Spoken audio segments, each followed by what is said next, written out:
Welcome to Mock the Week. I'm Dara O'Brien, and this week joining me are Andy Parsons, Sean Walsh and Greg Davies, Chris Addison, Hugh Dennis and Milton Jones.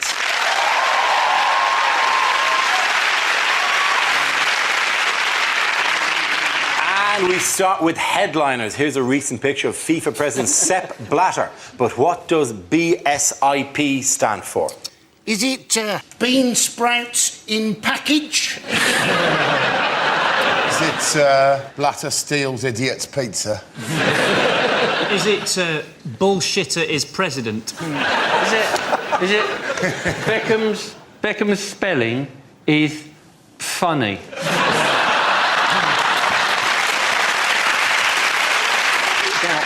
Does he actually have that pronounced a lisp? Does he? No, he doesn't. No. Is there a new cough medicine that Beckham's launching? It's called Bexip.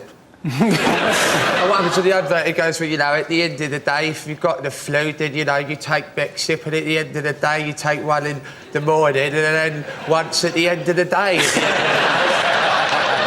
Can I just say, he's got a bit of a lisp. Well, you can tell that Beckham thinks something is wrong, because if you look at the picture, he's going, A. There's an A coming out of his mouth. A. It's not biscuit selection impresses president, is it? I can't get away from the fact that Sepp Blatter sounds like Sepp Blatter. What it actually sounds like is a German man saying stepladder. Yes, Hugo, there's that building is on fire. I'll get a Sepp Blatter.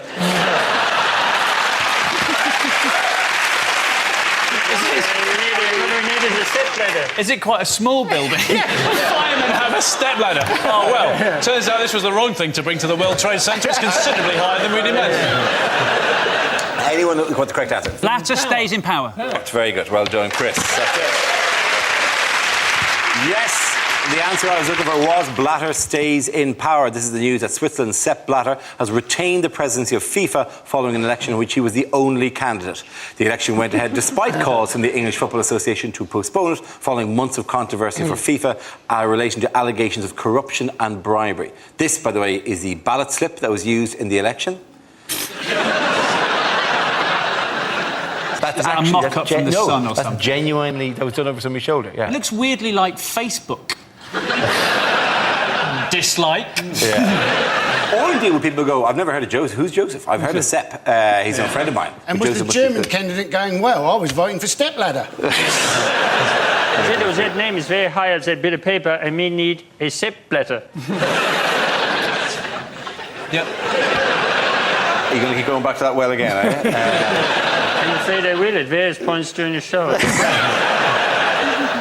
So who backed England's call to postpone the election? Prince William. Prince William did, yes. Prince William was there. He was basically saying, wasn't he, they thought that basically they should postpone the election, and you're thinking they've got somebody who's a member of a family that have basically run this country for centuries by divine right, telling other people about proper democratic accountability. After that lovely wedding. How dare you turn on them after that delightful morning that they gave. Who was our delegation? It was Beckham, Prince William and Cameron. They are all loaded. Surely they could have just done what every other country did and put their hand in the pocket and got us the World Cup. I don't know what Prince William was supposed to... I think it's supposed to impress people. We have brought Prince William. How is that going to impress me from, like, Qatar? I am Prince William. Oh, I am also a prince. And so is my brother and my dog. And we're all princes here, you know. The FA are talking about withdrawing from FIFA, but that would mean they would just be called FEE.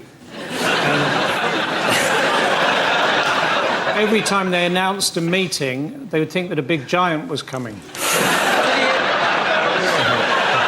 It's very difficult to tell, though, whether it is bribery or not, I think. You don't quite know in organisations like that. But what Sepp Blatter said when he was accused of it and when he was making that speech in Geneva, he said, our pyramid is shaking and our ship is taking on water.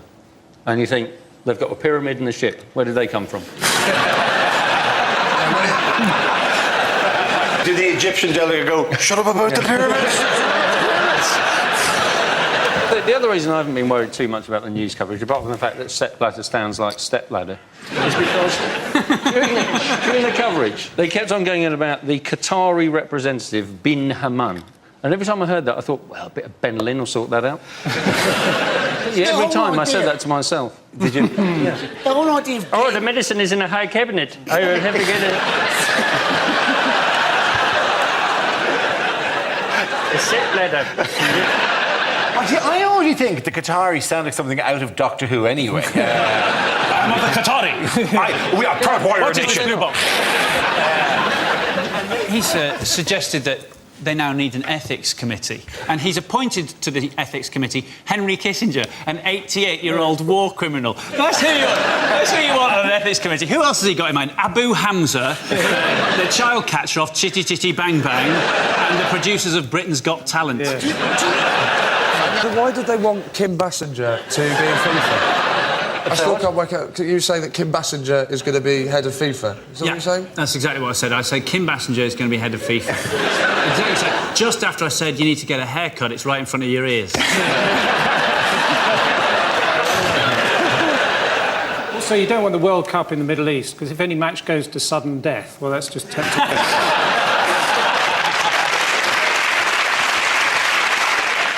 More political. What could the Liberal Democrats lose at the next general election? Well, up to a quarter of their seats. Yes, apparently. up to a quarter. How would they lose a quarter? This is apart from the 75% of their seats that they're going to lose anyway due to their massive unpopularity. But the other quarter, how are they going to lose it? Boundary changes. Is that not right? Boundary changes, like you're selling it to me. More boundary changes you can possibly imagine. Yeah. Boundary changes, moonlight, good times and boogie.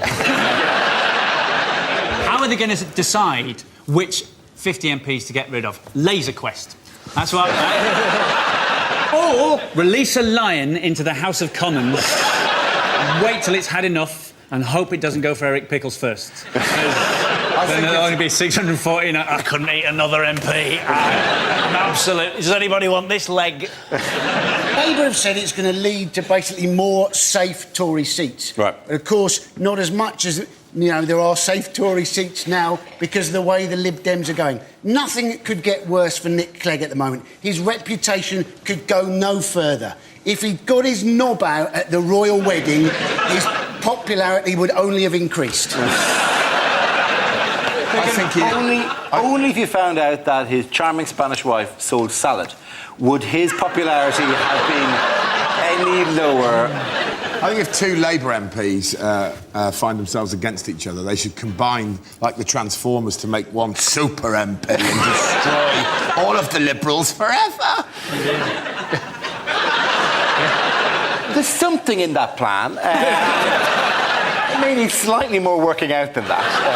It's the 1 year anniversary of the coalition. Yes. At this point, I bet David forgot. I bet Nick was ringing out going, so where are you taking me? We know where he's taking you. And how roughly. I agree. Cameron is constantly going on about the strength of the union and how strong they are. I think they should be made to kiss in public. That's what we used to do at primary school. If people said they liked each other, we made them kiss. By the way, was this during your career as a pupil or during your later career as a teacher? It was a prison. It was a prison school. I was at. Okay. And the points go to Chris Ewan Milton.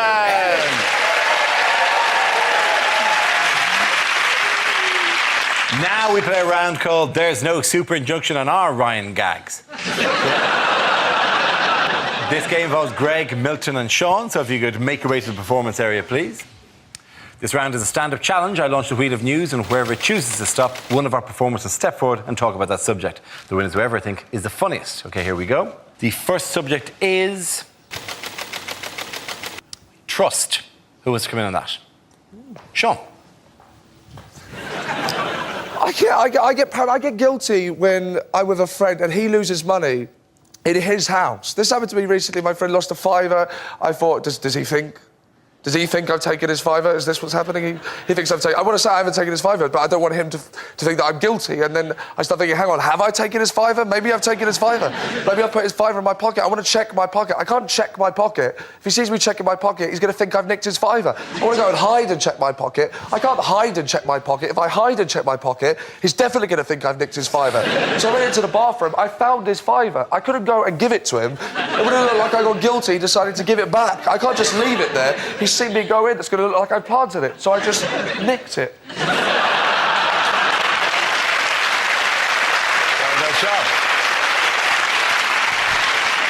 OK, let's spin the wheel again. Subject is family. Who wants to come in on that? Greg. All of my family are obsessed by the ageing process. Every single generation of us are obsessed by it at the moment. I'll just share this with you before I talk about other family members, just so I can get it off my chest. I was visiting my parents last week, and an old family friend came up to us in the street and said to my mum, "Hello, Pauline, how are you?" She said, "I'm all right, thanks, Kath, how are you?" And then she looked up at me and she said, "Hello, Bob, how are you?" Bob is my dad. He is 75 years of age. All of us are obsessed with it. All of us are obsessed with ageing in our family. Even my nan. My nan is doing her best to hold off the years. She puts a pound of face cream on every single morning. You know, and there's not a face cream on the market that works, ladies and gentlemen. I know that because of my nan, because she's a lovely woman, but she's religiously applied this stuff, and with the best will in the world, her face is ruined. I said to her, "You've spent all that time and all that money, Gran, and your face is no better than Grandad's." And he's dead. He died in the war. He got shot in the face. With a cannon.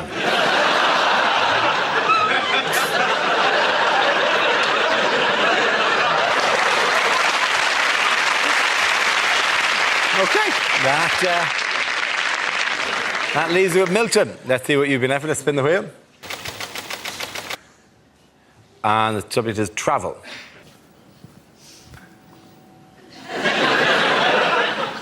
When I was young, my mum used to put food on a spoon and say, "There's a train coming, there's a train coming, there's a train coming." We'd always eat it because we knew that if we didn't, she wouldn't untie us from the railway line.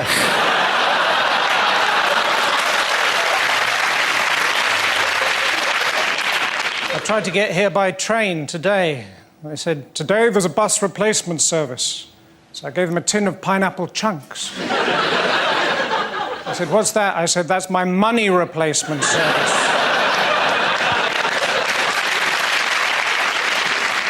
I didn't have any money because her friend nicked my fiver.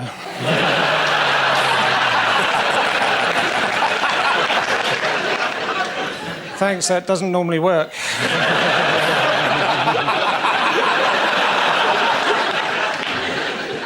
Anyway, I managed to borrow a car and I parked it up in Bus Lane.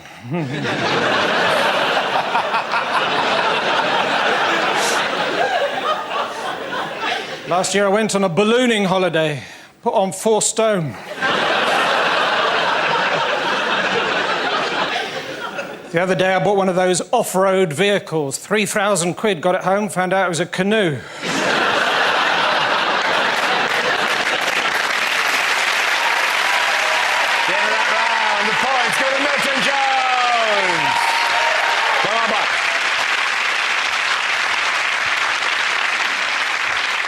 Our next round is called If This Is the Answer, What is the Question? On the board are 6 categories. Sean, which category would you like?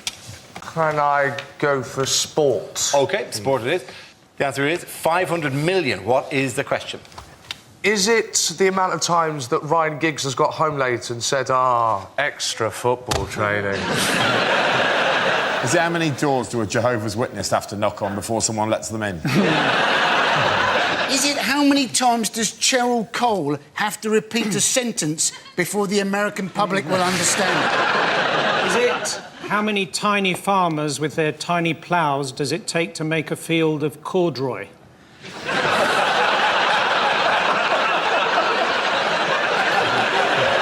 Is it how many times Wayne Rooney would have to play a monkey at Connect 4 before he won?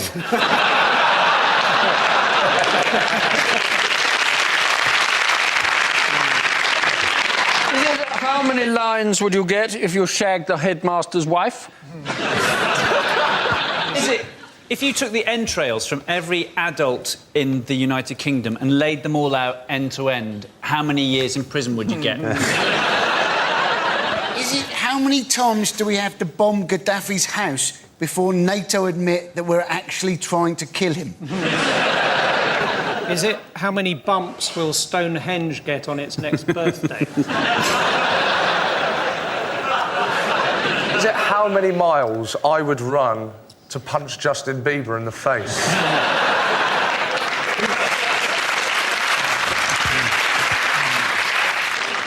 Is it what rhymes with 500 smillion? Okay, if that's what we're doing, then can I have the correct answer, please? That's the end of the round, then? Yeah, that's definitely a sign of either the end of the round or the end of days.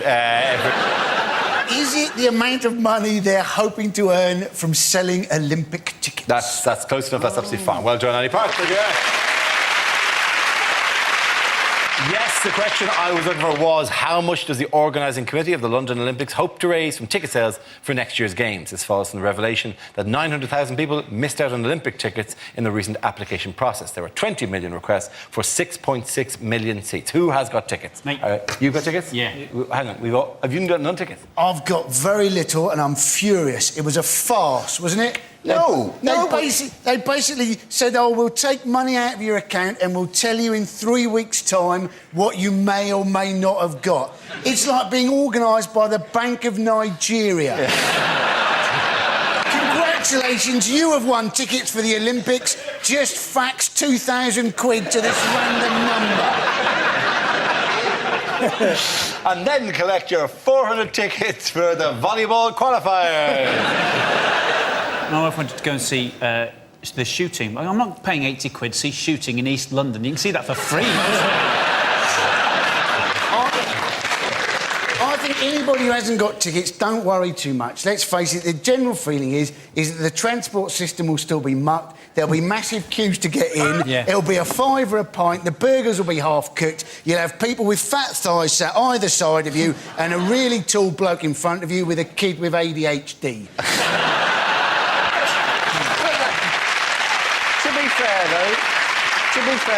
To be fair, that's what they're selling, an experience you will never forget. I'm very lucky I'm going to the swimming baths to see the 400-metre butterfly, and I can't wait to see an insect that big.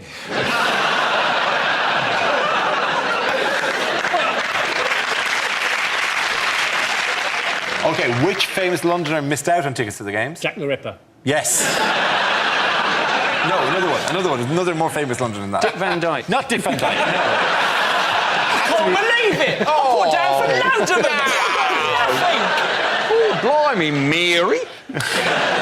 Which Londoner famously missed out on tickets? Boris Johnson Yeah, didn't Boris get Johnson. any Yes. tickets. And he's obviously not very confident, is he? That's Boris Johnson about to do a knife attack. Did you see John Prescott's offer to the people who didn't manage to get tickets? John Prescott put a tweet out saying, if you've missed out on tickets to the Olympic Games, the East Hull Olympic Games start today in the park in my constituency, which is kind of like saying, can't afford the opera? Well, there's a tramp at the bottom of my road. Yes, he whistles my way. Greg, why are you following John Prescott on Twitter? Private reasons. What? OK, great. Let me ask you the Olympics. What is the first taste of Olympic fever that we're going to get? We are basically going to have the Olympic flame. Yes, we are. Which is apparently going to go around the country, including 6 of our islands, including Guernsey, Jersey and the Orkneys. And that's, of course, if when it goes to the Orkneys, they don't keep whoever takes it there and worship them as a god.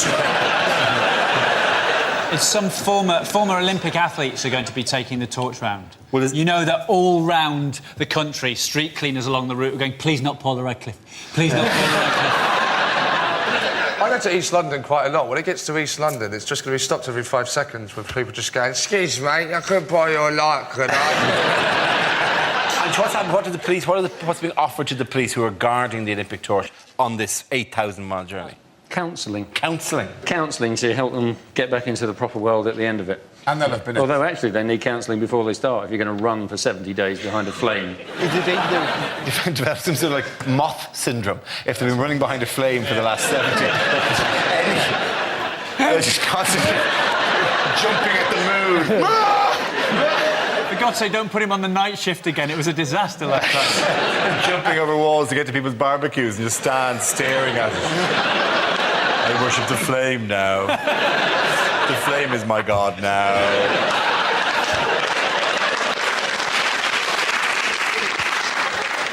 Moving on.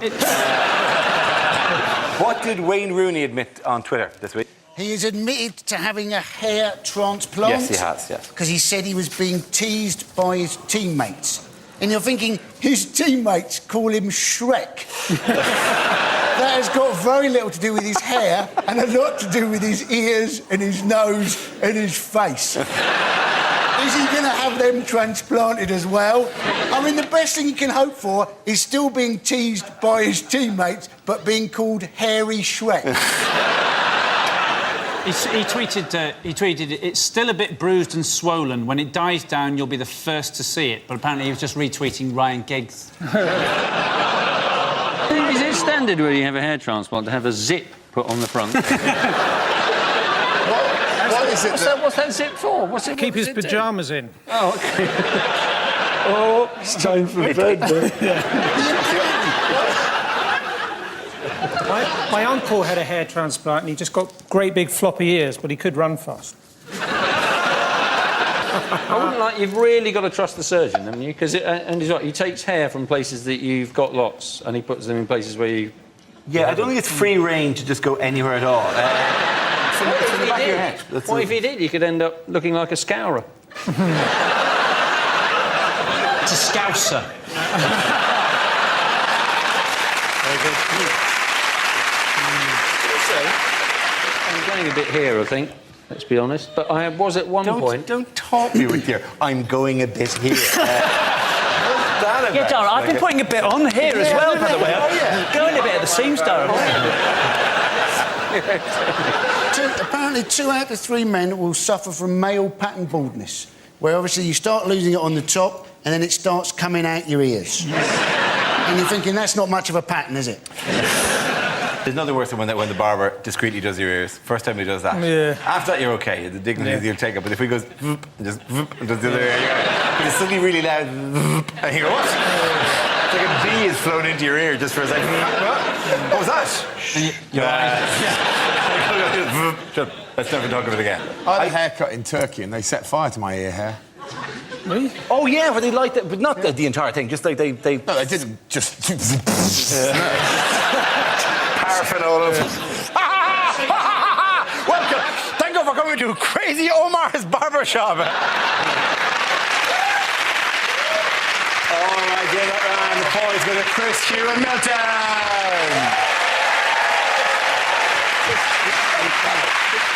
Now we come to scenes we'd like to see. So if everyone can make their way over to the performance area, please. I'll read out this week's topics, and then we'll see what our panellists can come up with. OK, here we go. The first subject is things you wouldn't hear at a school assembly.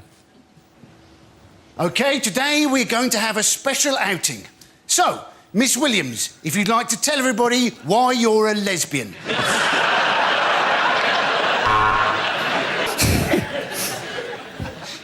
We welcome a new member of staff today. He has no arms and no legs and no body, and we will call him the Head.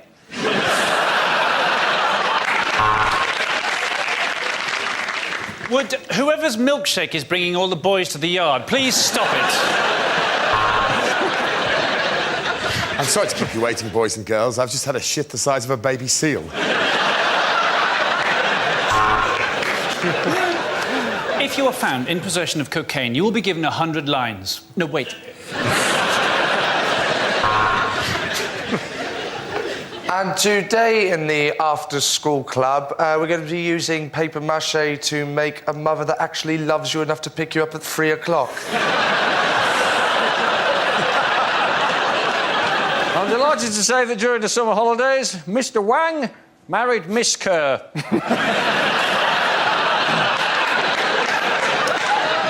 His nickname will remain the same. A wise man once said, boys and girls, that if you try your hardest, you can fulfil your dreams. Generally, that's true. Not for you, though, Tom. You can't read. So... And today, everyone, we have a new boy. Now, for some reason, whatever reason, he's been to a lot of schools, so be kind to him. Will you please make your way to the front? Richard Pooh Willie.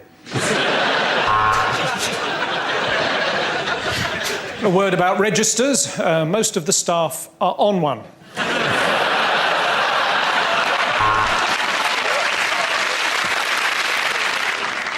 So that is how you put on a condom. But, sir, shouldn't you have used a cucumber? Not with that E. coli kicking around.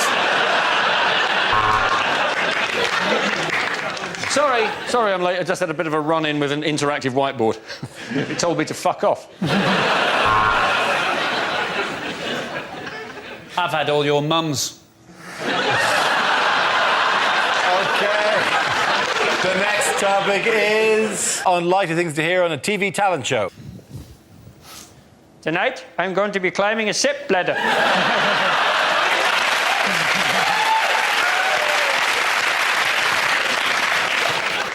You're right. I can't sing. Thanks. I'd like to dedicate this song to a friend of mine who was run over last week and is in hospital. The wheels of the bus go round and round, round and round. I've got an ability that no one on this planet has. That's Ant, that's Dec. It was like Elvis was in the building. You're fat and there's a stench of death. Well, Peter, it's not what everyone would call entertainment, but you are one hell of an assassin. I thought you hit the high notes really, really well. Be interesting to see if you can still do that when I haven't got your nuts in a clamp.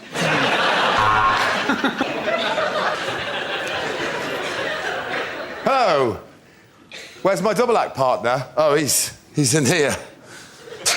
Feeling nothing more than feeling, trying to hold.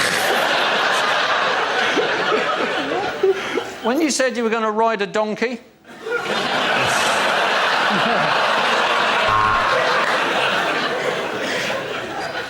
Yes, I have been on the show before. I was once trapped in somebody else's underpants, going, feeling.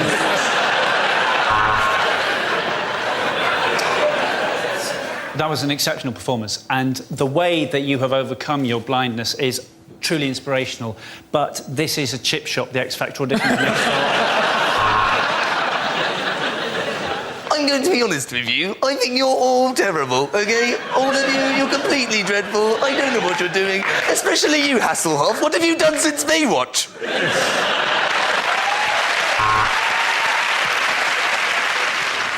And as well as that, I can unzip the top of my head. It's where I keep my pyjamas.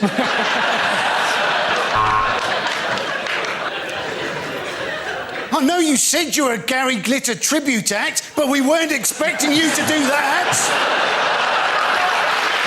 OK, at the end of that, the points go to Andy, Sean and Greg.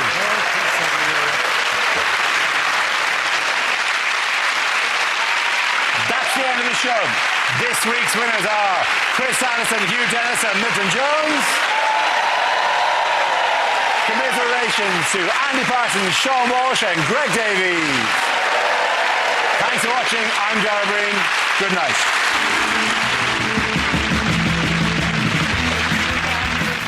The secret of the missing locket is revealed.